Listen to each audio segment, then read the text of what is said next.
राखीची वाहतूक करणाऱ्या टिप्परनं सरपंचाला उडवलं। बीडच्या परळी तालुक्यामधल्या मिरवट फाट्यावर सौदाना गावाचे सरपंच यांचा अपघात। अभिमन्यू क्षीरसागर असं मृत्यू झालेल्या सरपंचांचं नाव। शरद पवार गटाच्या खासदार सुप्रिया सुळेंचा आज परभणी दौरा। सोमनाथ सूर्यवंशी कुटुंबियांची सांत्वनपर भेट घेणार। विजय वाकोडेंच्या निवासस्थानीही जाणार। पुरंदरचे आमदार विजय शिवतारे आज मस्साजोगमध्ये देशमुख कुटुंबियांची भेट घेणार। शिवसेनेच्या वतीनं शिवतारे देशमुख कुटुंबियांशी संवाद साधणार। संतोष देशमुखांच्या हत्येच्या निषेधार्थ नांदेडमध्ये 18 जानेवारीला मोर्चा निघणार। मनोज जरांगे पाटील, बजरंग सोनवणे, सुरेश धस उपस्थित राहणार। दादागिरी करत उद्योजकांना धमकी दिल्यास कठोर कारवाई। कोणी खंडणी मागत असल्यास उद्योजकांनी पुढे आलं पाहिजे। उदय सामंत यांची प्रतिक्रिया। अजित पवारांचा कंत्राटदारांना दम। ब्रिटिशांची कामं 100 वर्ष टिकतात, आपली 25 वर्ष टिकत नाहीत। काम खराब केल्यास ब्लॅकलिस्टमध्ये टाकणार। बारामतीमधल्या कार्यक्रमात अजितदादांचा कंत्राटदारांना इशारा।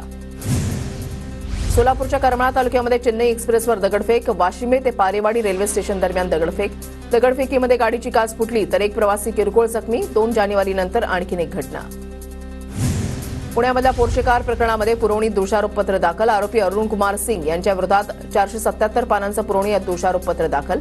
आरोपींचे जबाब आणि सीडीआर पोलिसांनी न्यायालयामध्ये सादर केले। नवी मुंबईतल्या सांदपाडा गोळीबार प्रकरणामधील आरोपीला अटक। संतोष गवळी नावाच्या आरोपीला गुन्हे शाखेनं पुण्यामधून केली अटक। बुलडाण्यामधल्या केस गळती प्रकरणातील रुग्णांची संख्या 139 वर पोहोचली। प्रभावित गावांमध्ये दूषित पाणी नसल्याचा अहवाल। आरोग्य विभागासह ग्रामस्थांची चिंता वाढली।